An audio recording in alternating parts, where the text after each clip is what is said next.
Bust the lock. Bust the lock. Bust the locks. Here. Here. Nigga, we're already in. Look, there's a camera right there. We're already in. Just do it. Go. If this ain't listen. If this ain't go, just get it. We got a problem. Keep the door.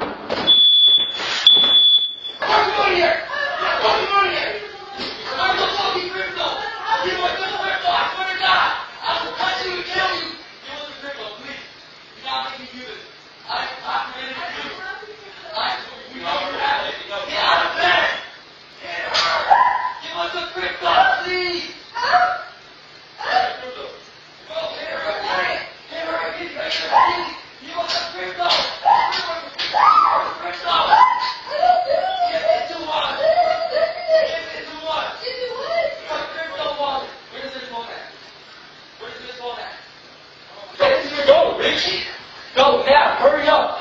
Hurry. Go, keep going, hurry. It's in the pool. Oh, stop playing. No, it's across the way. Stop playing. It's across the way. Go. Okay, let's go. Hey, did you have a camera? I'm taking the phone. Hurry up. Come on.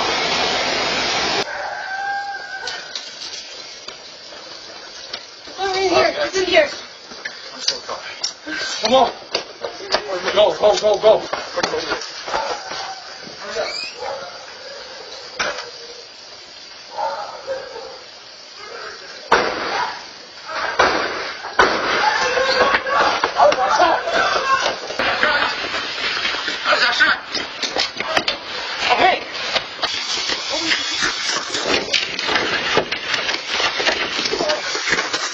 All right, so I'm Colion Noir, and I'm pretty sure a lot of you have already seen the video that I did about the home invasion that Kaitlyn experienced, and also Nick, who actually did the shooting as well.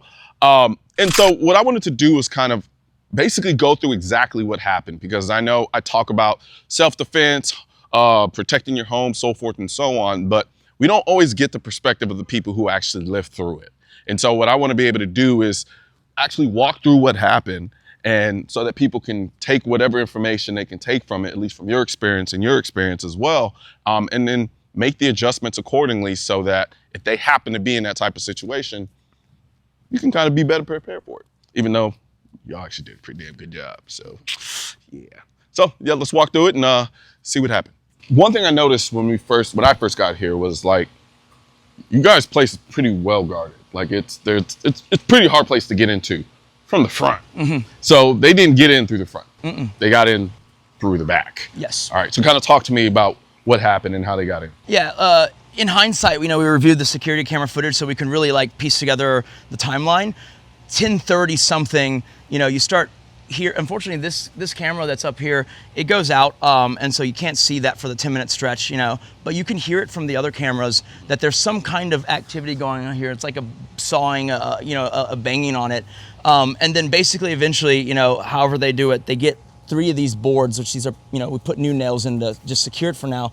3 of these boards, basically, they pulled them out, and then they basically vaulted in. Gotcha. So did they even attempt to try to get in through the front? They did. Briefly, one of my cameras caught them, kind of making an approach from like kind of diagonally to the front, right? And then when the floodlights and stuff, because we have a lot of kind of security stuff out front, started flickering on, they clearly changed their method of attack. Yeah. Okay. All right. So then once they got in through this area here, what happens next? They basically march straight across towards where the patio is, and usually the curtains are opened out, especially at night. And like they see the dogs, and you can see that they optically opt to go through the garage to hopefully avoid the dogs, it seems. Gotcha. Okay, so I can see, so this is the garage area right here, right? Yeah. All right, because even my mind now, with the knowledge I have, if I kind of walked in and saw that, I would have thought that was the interior of the house. Yeah. But like, so basically they come here and then like they see the dogs are like right at the thing looking at them, right? And on the other side of this barrier. Gotcha. Because that barrier is there, the curtains are not there. Gotcha. Right? Okay. They're drawn, and then so like the dogs are just here looking. Princess is barking like a little bit, but like they're not really like it's like, oh, weird. There's strangers here, but like they're here to play or whatever. Then they optically go here, and that's when it gets a little comedic in that like this is always unlocked, which like this glass door, and so instead of checking it whatsoever, they just instantly go to smashing. In the glass, and then They just slid it open. Yeah, and then suddenly they didn't even try. They didn't even try to slide it open. They just they just went for the thing, right? And then in here we have a bunch of like we entertain our nieces and nephews a bunch, and so there's a lot of kids' toys and just random doodads, and it's very cluttered. And so then there's this comical thing because there's a camera in there also of like they just are falling over things. It's dark. They're tripping over everything. Yeah. They're swimming through this trash, basically. Okay. Yeah, that would have flustered the shit out of me. I'm not gonna lie. Oh, okay. All right. Yeah. Yeah. So they're tripping all over, and then like you can see they finally make it to the door, and they're thinking. I'm assuming that it must be okay. Now we're gonna get in the house, and they open it, and now they're facing the two dogs on the patio because this is a detached garage. Yeah. Gotcha. Okay. That's hilarious as shit, and that's on video. Yeah. At this point, we're gonna cut to you. And where you were at this time. So I was laying in bed, and the three guys come in this hallway after they bust down the door, and then they turn all the lights on. I'm just like, what is happening? At this point, I already have Nick on the phone because as I was laying here, right, I went to bed early. He was still in his man cave across the driveway. I put on my sleeping mask, and about like maybe 2 minutes after I did that, I hear really loud bangs coming from beneath this. I guess that was them breaking the glass door. Gotcha, okay. But I didn't know that at the time. Oh, okay. All right. Yes, I know what's happening. I just hear really loud crashing sounds. And I call Nick and I asked if he heard that. He says, no, it's probably the dogs because our dogs will jump on the table and the crates on the patio and make noise. But I felt like it was way too loud for dogs. And so I told him, well, I'm going to lock the doors anyways. If you want to come in later, call me because I'll probably be asleep. And I went and locked this door, and I locked my bedroom door over there. And I try to lay back down. And then a few minutes later, I hear even louder bangs coming from that door and then some shots because they were trying to shoot it open. And then they finally kicked it in, crashed, and that's when the three of them entered and turned on the lights. And so at this point, they're pointing guns at me, telling me to stand up. And so I come over here as they're like coming at me with the guns pointed at me. And I sit in this chair, and one of them has the gun pointed at my head. So they sat you on the chair, or you sat you? I sat on the chair. Okay, gotcha. Because they said stand up, but if they're coming this way, I don't really have anywhere else to go, right?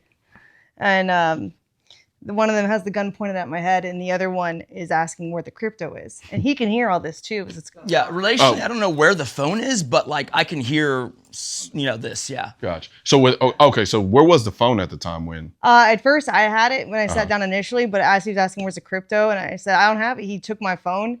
And then told me to unlock it for him. And then I guess he was looking for the Coinbase app, which I don't even have on my phone. Gotcha. And so when he didn't find that, he asked again, where's the crypto? And I said, I don't have it. It's not here. And then the guy pointing the gun said, hit her. Luckily, I had actually taken some influencer boxing courses because I was going to be in this huge tournament like a few years ago. Okay. And so my instincts went up just like to defend myself. And so that's why like my face looks okay. But I did get a laceration underneath my hairline on top of my head. And then like my hand is still recovering. Okay, yeah, I can see that. From earlier this month, yeah. And so I was just going like this, and they hit me 3 times. And they were hitting you with the gun? Yeah, pistol whipping. Ah, okay. Not shooting. Yeah. If they did that, they don't know what the crypto is still, right? So did they, so they assumed it was, you still had it on exchange. Or, yeah, I think they might have thought there was like a cold storage device somewhere that they didn't know where it was. They're trying to like get the answer out of me. And so after the 3rd pistol whipping, I just figured that they're not going to stop beating me. If I don't give them what they want, they might even shoot me, right? Because like they're already pointing at my head. They already shot the door down.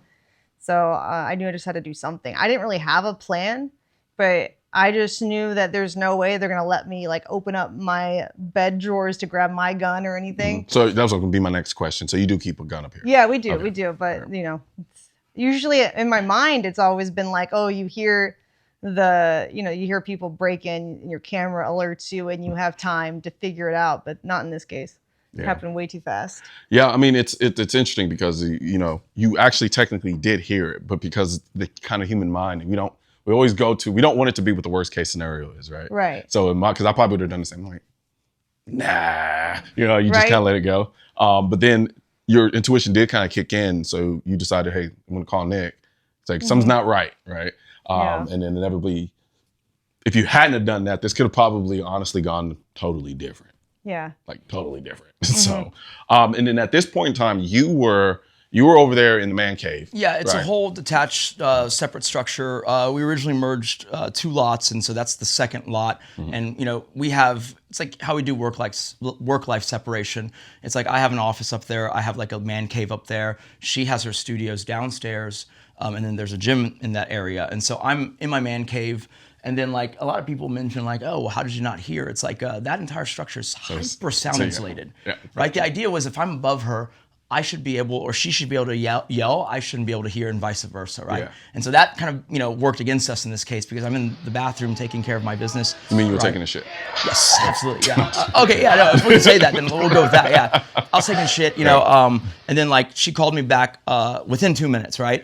So it's like, I don't know, what, like 10:48, 49 p.m., okay? And then, you know, I pick up, I just finished, you know, the thing, and then it's on speakerphone, and then I hear the thing play out, like, instantly, right? Gotcha. Like, it really felt like the whole Taken thing, except I didn't speak to the bad guy on the phone. Is the only difference, yeah. Right. So, at this point, finish off where you were when they had you here, gun to your head, they were beating you, they're pistol whipping you with your gun and whatnot. All right, so then what happens from there? Yeah, after the third hit, I just was like, I'm got to do something different. So I pretended that I knew where it was. Like, oh, I remember where I put it, actually. Hold on, I'll show you. You can have it all. And so I'm like, kind of like jogging. I don't have any shoes on either. I'm just like in my socks and pajamas, and I'm jogging through the hallway. Well, now we're getting a new door and everything. So yeah, I'm going through here. You can actually see, because my hands were covered in blood from my head and my hand being hit. You can see the blood still as I was like balancing myself. And I didn't even realize it at the time because I guess the adrenaline, but they had pulled my hair back. We saw on the security camera. Like right here, like he just grabs a fistful of her hair and just yanks back, and you almost fall on your back in the video. Yeah. And like she doesn't remember that in the moment because, you know, whatever, but that's what me and Jacob saw looking at the footage, like just right after the thing, yeah. Gotcha. Yeah. And so I'm leading them across here. And at this point, I don't really have a plan, because I just know that any of the options for defense, whether it's going to be him or the panic room, are in this other building. Okay, so this is the building. And I don't actually know how close they are behind me, because I wasn't looking back at all. And so you were kind of like at a jog trot. Yeah, okay. Exactly. As much as you can do in bare feet. Yeah. Bare feet.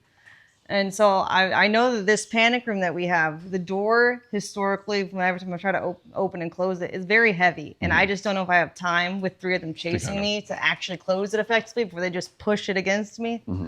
And so I decided I'm just going to run up here.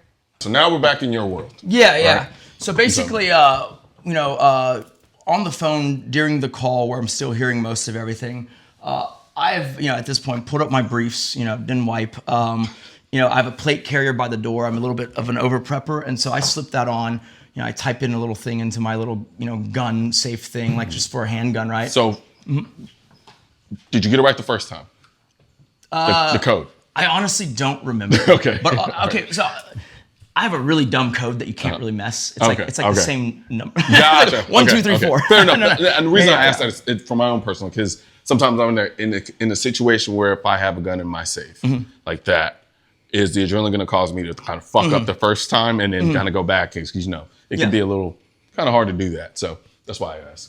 Yeah. And so I knew right then that, like, you know, unfortunately, most of my guns are locked away. I have my concealed carry, you know, 9mm handgun, and then I also have a shotgun. But because I know, you know, hearing that they're, you know, hitting her and are clearly close in proximity, I know that the shotgun isn't going to be the thing. So I slip on the plate carrier, you know, I you know, take the gun out of the locker after I press the code, and I'm running down here and I run to this door. by the time I get to this door, like they're clearly on the move. And like my Google Home thing is flashing with notifications like person moving across camera 2 upstairs, person moving across camera 3. I don't know if it's a 5-second or a 30-second delay. I just know that they are on the move. And then, like hearing it, like she's clearly leading them somewhere. And so I figured she's definitely going to lead them here because not only is the panic room here, I'm here and she was on the phone with me, right? Okay. So everything that is an out, so to speak, is here. And so with that in mind, and this is the thing, right? Like full sprint from here to the master is like 2.5 minutes probably.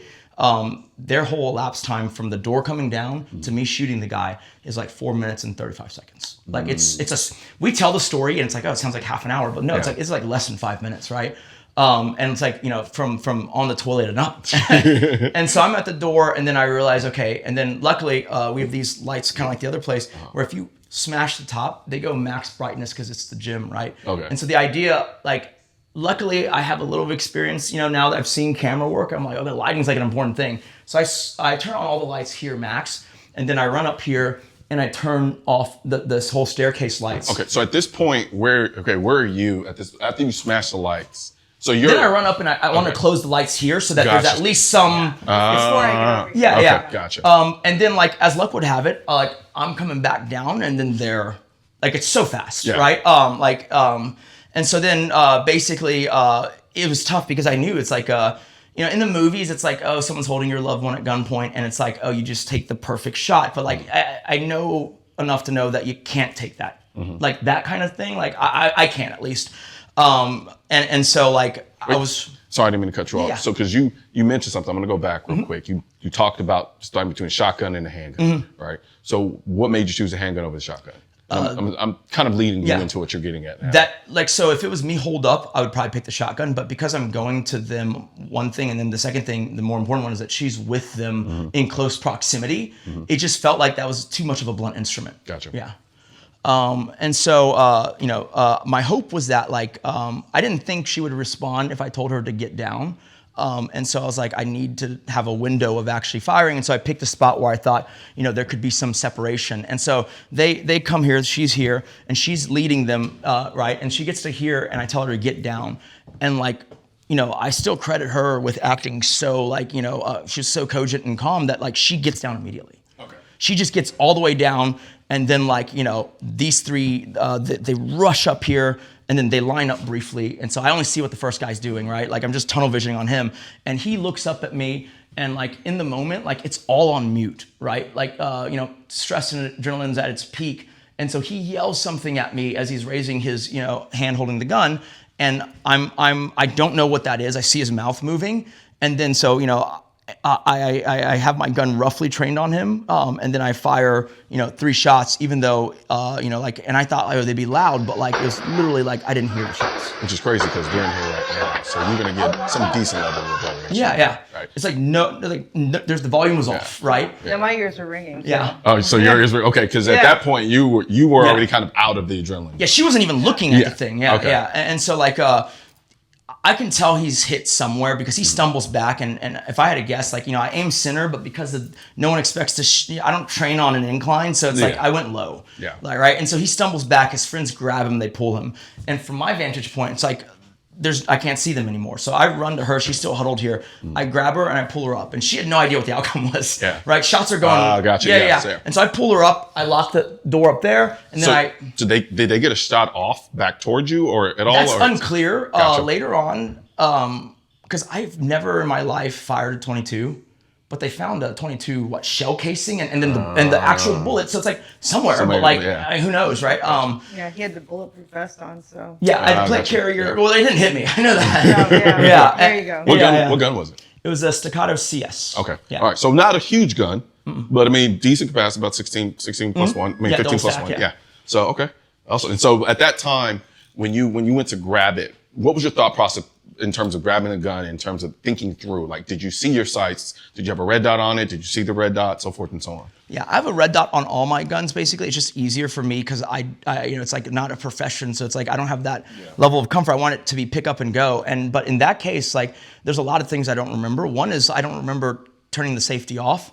And then one is that like, no, I don't remember seeing the dot line up. It was more so like just instinctual, you pick it up, and then luckily muscle memory kicked in, safety off, and then, you know, you fire the shots. And that's why I kind of always talk about, like when you go out and train, like just do even a little bit, just train a little bit of not using your sights. And what I mean is just point shooting, just drawing and then just acting as if you're startled and presenting a gun, because like you just talked about, you had a red dot on there, right?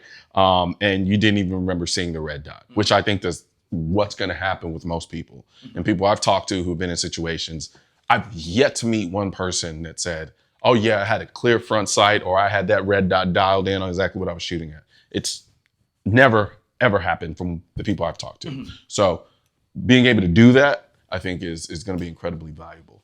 And then so like now you're on the ground, crouched down. So what's going through your head? Because at this point, you know, you're leading them into a situation. You know he kind of knows what's going on to a degree, but you don't know exact. So what's going through your mind at that point? It sounds crazy, but like not that much. I guess the shock, and now it's starting, my head starting to pound more. Gotcha. And so he tells me to hide, and I go to the balcony that we have, and I just huddle there in the corner until the police come. And then as I'm sitting on the balcony, though, I'm thinking like, I don't know if he's dead or not, because I didn't look back, and he went to go guarding fight the the door. bad guys. So. Fair enough. Yeah. Okay, because you don't know if they're going to come back. Correct. They Yeah. dragged them off, It but felt like now with the benefit of hindsight, you see them.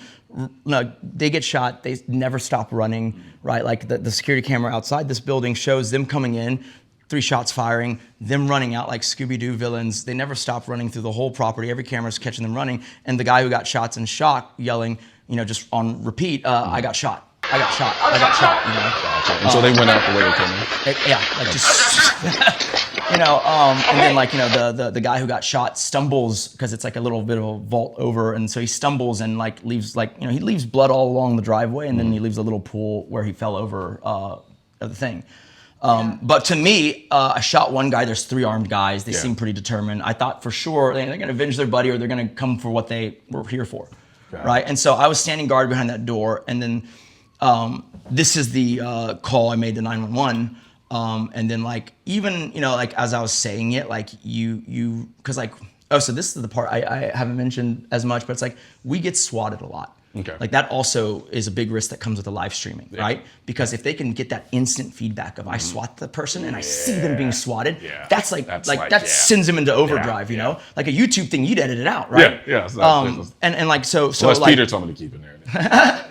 And so it's like, honestly, like at times it felt like once a month, and you know, even infrequently, it's at least once every other month. It happens all the time. Crazy. It is, yeah. That is crazy. It's at a certain scale of live streaming, and like obviously bigger people, it affects them even more. Yeah. It's like, you know, some of them, like it's like, you know, they have the person, the responder on phone, and then they're just like, you know, we're gonna send someone over, just show them your ID, say everything's okay, right? Yeah. That's what it becomes, right? The first time, you know, you're military hog-tied to the floor, and the guys with guns are swarming the place. Yeah. And then after that, you know, a cop shows up, and he just, you know, looks at your ID, asks you a few questions, and it's done, right? So like for me, bumps in the night, if they involved people, they've always been a swatting. And so like my first response actually can't be, you know, imagine in suburbia America, you show up and open the front door with a gun, That's why literally my mind was like, it's fucking dangerous. Shit. Yeah. So it's almost like, you know, historically more dangerous to be like guns out running around the place like a cowboy, right? And so, you know, but in this case, I felt pretty good that it was definitely not any kind of authority thing. Yeah.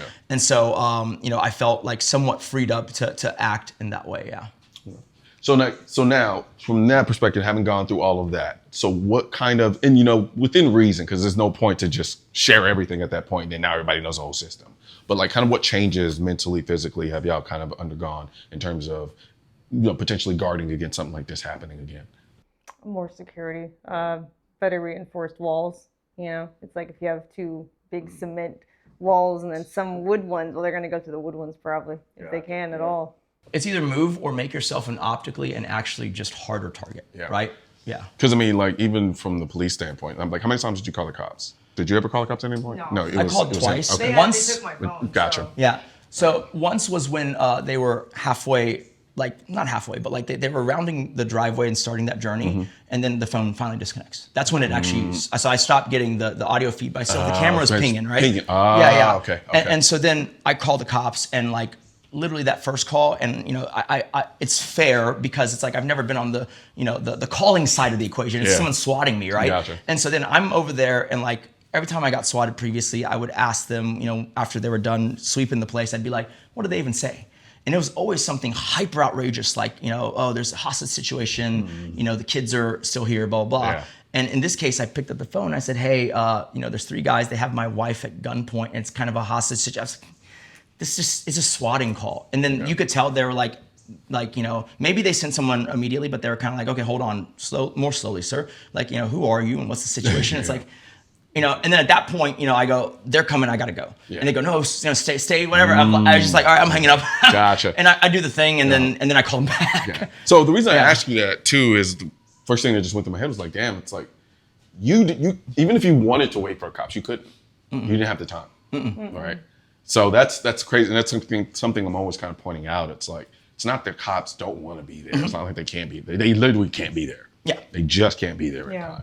I'm like, even for you, like you were in your bed. Yeah. Like you're not calling the cops. Like there's nothing they're gonna do to help you in that situation. Yeah, and if I was on the phone with the cops, they could have just shot me, right? There's that too. Yeah, I didn't even think about that actually. And like the second call, it was about 8 minutes, so it's pretty fast, right? Like it's like on the scale of it, I think it's pretty fast. Yeah. And like, but this whole thing from her door coming down, if you start the clock at that point, to me shooting the guy, it was like 4 minutes 30 some odd seconds. So it's like it's double that time still. That's crazy. And like just walk, like you said, walking that from them getting into there, walking to where she was, then having her come out of here. We're not even factoring in everything that happened on the chair, right? So there's that, and it's still just 4 minutes. Yeah, that's fast. Crazy. It's crazy. Yeah, I think we still have the blood in the bullet holes. A little behind bit, you, yeah. actually. Oh, yeah, there we go. Yeah. The guy getting shot, and then the bullet holes in the wall right here. Well, no, I mean, I really appreciate it because like I said, very few people are going to go through this, but nobody knows if they're going to go through it, right? So that's why I kind of wanted you guys to kind of walk through it for me so that we can give your side of the story and then people can kind of learn from that. And I know a lot of people thought it was fake, right? Because you were posting it on Twitter and on social media and so forth. And a lot of them said they didn't see the blood until because most of the security footage of me running over here, it was still like in my hair. Gotcha. And so your hair's red. It is red. Yeah, gotcha. But then by the time I guess on the balcony, I was like just checking out my own wounds, and then like because I rubbed my head, it started bleeding more. And they brought medical people, so once they reached us, it was like momentary before the medical people were absolutely on her. But like when me and the first responder turned to look at her, my first time really seeing her in the light, like it was just a lot of blood coming down, and it looked a lot, like it looked like we both asked, like are you hit, And I think part of the reason where you got some of the it's fake aspect too is because the main video we saw was you running to this door. Right. Right. And so without context, it just seems freaking odd. It's like, what? She's like trotting to the door and then and you're like, what the hell? But now within the full context, it makes perfect sense. Yeah. And then the other part was like they go, wait, you said you were woken up by them, but why are you running to the front door? Exactly, right? But they didn't have the layout of the way things are here. Yeah. So well, I really do appreciate you letting us kind of come into you guys' house and just showing the world essentially what happened. And I'm glad you're okay. Thank you. I'm glad you're okay. Thank you. Did your shit. Good shit. Good shit. That was a good shit. I just ran. I was like, I don't know what to do. No, I mean, for a lot of people, like, they don't have, and like you said, it wasn't like you had this planned out in your mind and you had this, but you had some level of preparation, which helped you in that regard, right? For everything that went wrong, enough went right to overcome what went wrong. And so, I'm not gonna lie to you, play care of some G shit. I always thought about doing the same thing, right? So last question, and it might be a difficult one, may not be. If you didn't have access to a firearm, what do you think you would have or could have done? I have no idea. It's almost like because I afterwards, you run the scenario endlessly. And you're like, even in my scenario, I could shave a few seconds off by not getting my gun, right? And so it's like, what would I do? Rush over there and then, oh, hey guys, like I know where it is. Like, that's all you can do. I know where the crypto is. She doesn't know. Let her go. If you let her go, I'll show you, like something like that, right? But then it ain't great, but like I guess it fixes her. Maybe, right? Maybe because like there's 3 of them. If one guy goes with her, then he's still with her. That's true. So it's like I've thought about it. I was like, I have no idea. Like that was the only like path that didn't lead to like disaster. It seemed like. Yeah. No, makes sense. Damn. Well, fuck. It's crazy. But no, I really do appreciate it. Thank you. Thank you very much. And I'm glad everything worked out as best it could. One thing's for certain and two things are for sure. Politicians and tech giants don't want gun content to be recommended to you. And we're all fighting this culture war together. Now you can help do your part by liking, commenting, subscribing to the channel, but most importantly, sharing this video with at least one person. Together we can stop the suppression of our 2A rights. And don't forget to click the link in the description section of this video for the products that I mentioned in this video.